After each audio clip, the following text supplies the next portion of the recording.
Here's everything you'll need if you want to build a PC. Up first, you're going to need a CPU, which is like the brains of your computer, and you're going to need a cooler for that. A lot of these actually come with them.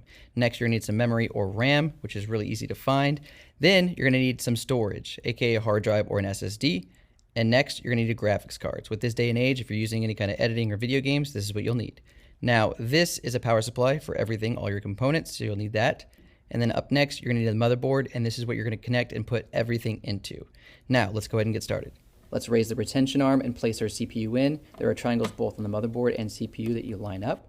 Next, we need the cooler, but for this, we're actually going to need to take off the brackets of the motherboard so this fits properly. So let's go ahead and take these off. When installing a cooler, you're going to need some thermal paste. This is the kind that I like, but some of these coolers actually come pre-applied just like this one. Let's install it.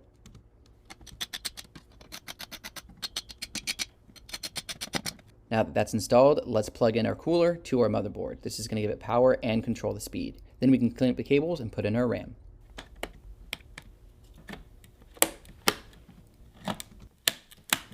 Let's install our storage. This is an M.2 which plugs directly into the motherboard. This one we're going to take off the heatsink and then we're going to plug that in. Now make sure you take the plastic off because we don't want to insulate this. Plugging in our M.2, we're going to go ahead and screw that heatsink right back on there. One of my favorite things is installing a graphics card. You're going to see it has a missing tooth. It just plugs in right to the motherboard. Just slide it on in and then you'll hear a click.